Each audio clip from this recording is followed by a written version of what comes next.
Hey everyone, I'm going to give a quick update on the BEP funding formula process.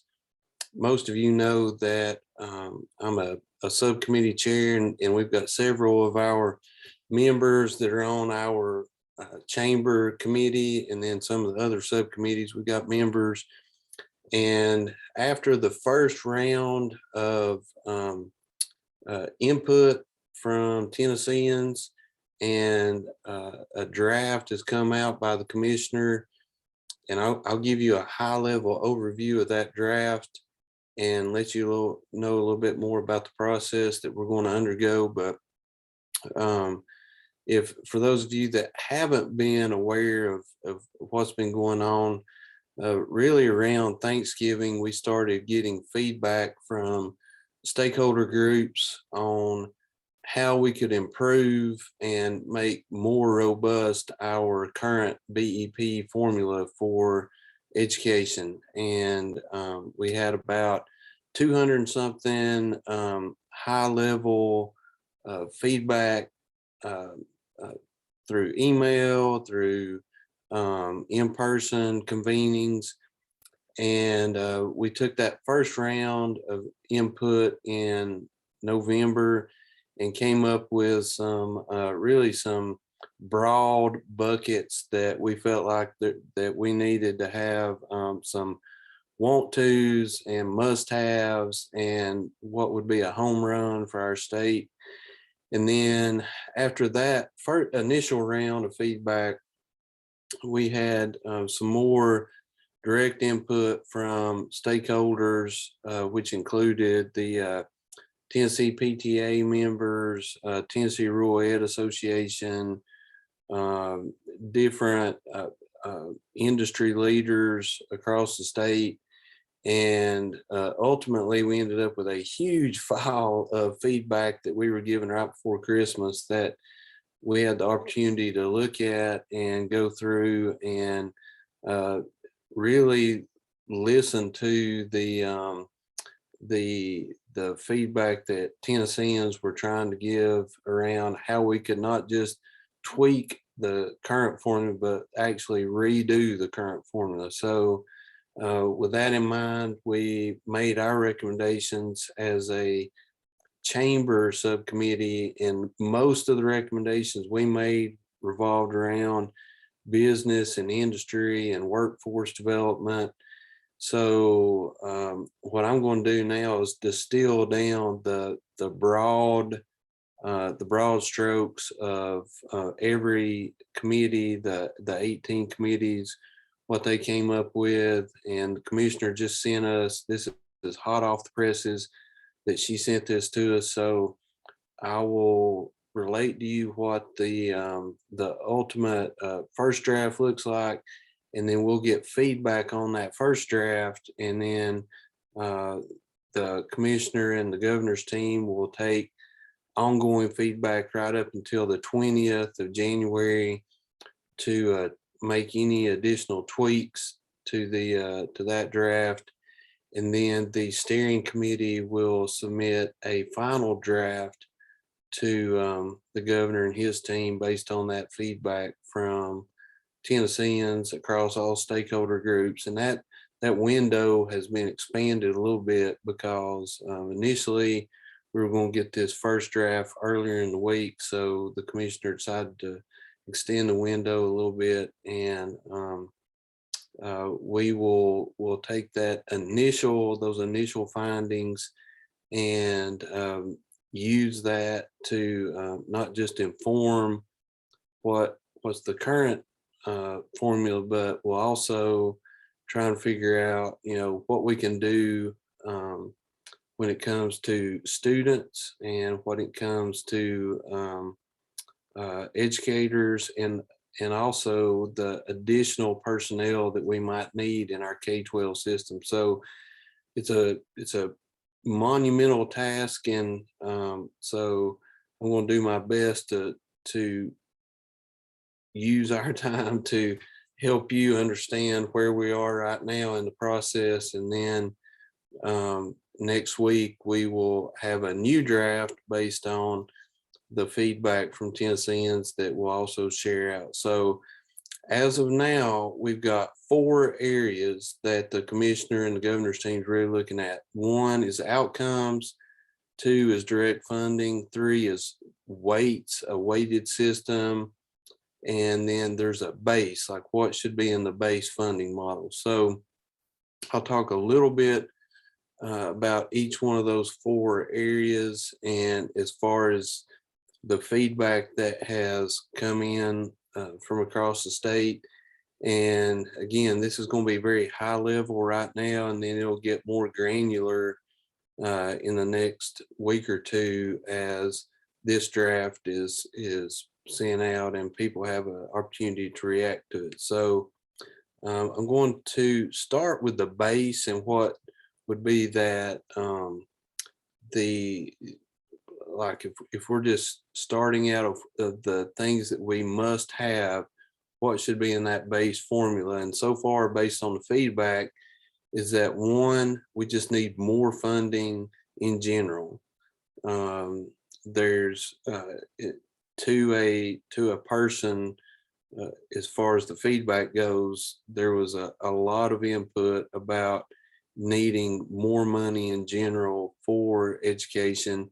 We're around 46, 47 in the country right now as far as education spending.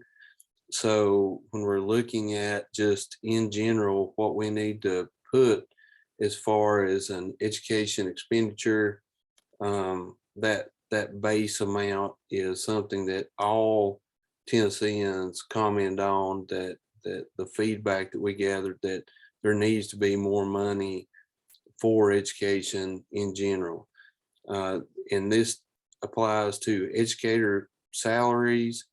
It applies to more personnel within schools, like more nurses, more counselors, and this in elementary, middle, and high school, more support in RTI Squared, which is our literacy initiative where we help students at every grade level in making sure that they are on grade level in literacy and getting the supports they need, whether as a class, and then also some individual attention that they might need, some district specific needs that, and this will vary by district, but it would definitely be driven locally by the needs of those particular districts, whether they're urban, rural, or suburban. Technology is another issue that has been highlighted multiple times in this process. And how do we equip students with the technology they need to access the learning, whether that's at home, in school, a hybrid situation.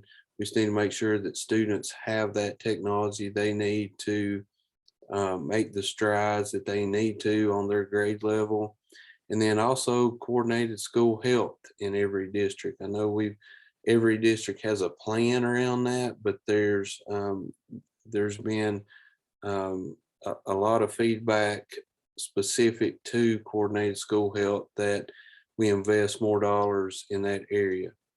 And then a weighting system, and some of you might not be familiar with this, but most states, almost 46 or 47 states right now, have a weighting system of some kind when it comes to investments in education, where they're giving specific dollar amounts to students based on their demographic profile. It might be if they're a rural student, it might be if they have unique learning needs, it might be if they are in concentrated poverty, might be if they're in a charter school.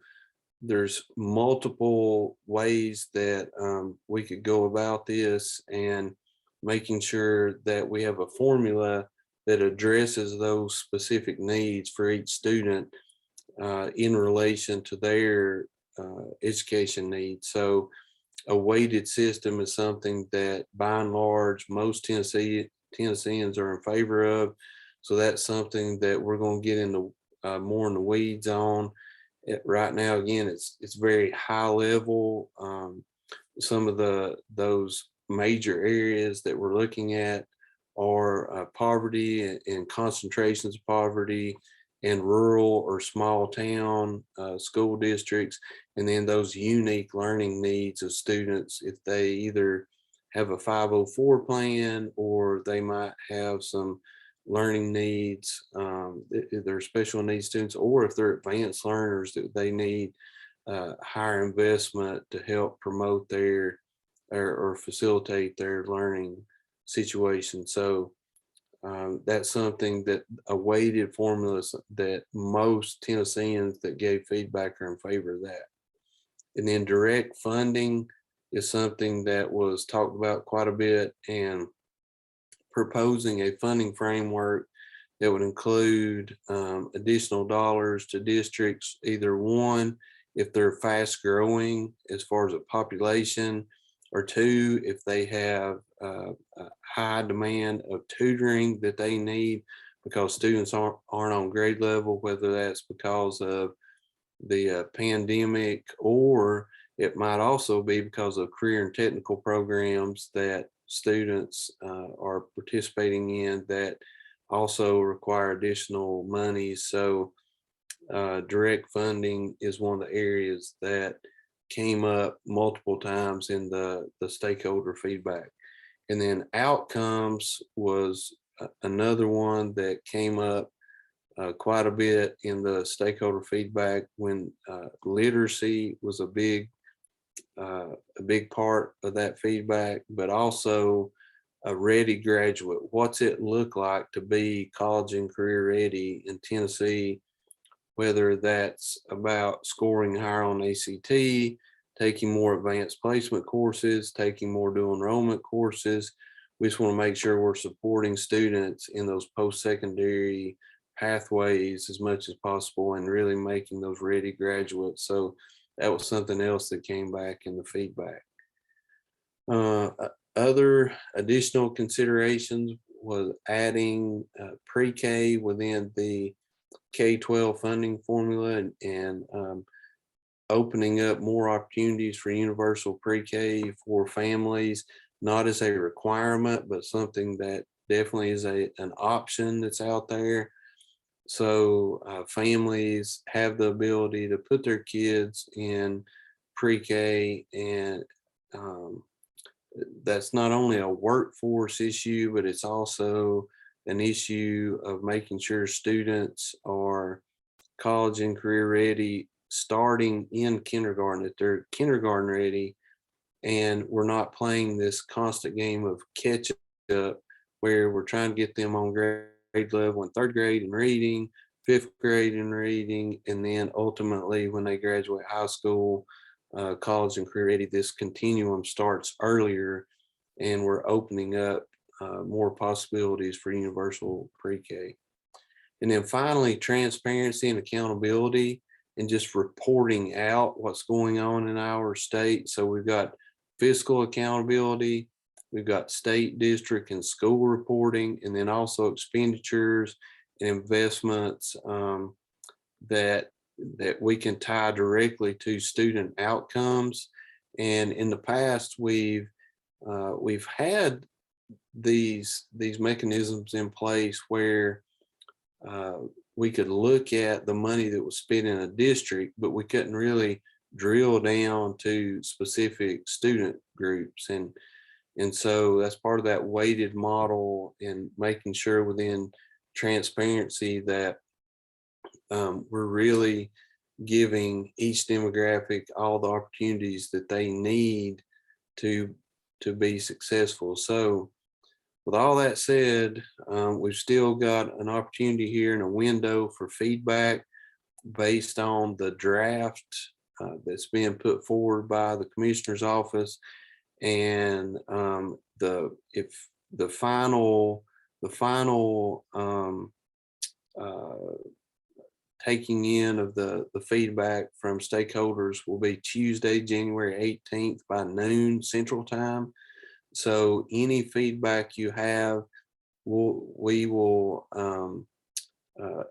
as a, not just a state, but also as organizations, we're really pushing any and all feedback in relation to this first draft that the commissioners taken, the commissioner's office and the governor's team at a first draft. We encourage all our members and stakeholder groups to give feedback, and we'll put in either with this when we post this video and in the link what email address you can give that feedback to. But we encourage everyone, especially our folks that are interested in workforce and education issues, to give that feedback by noon January 18th. And we'll put the email address where you can send that feedback,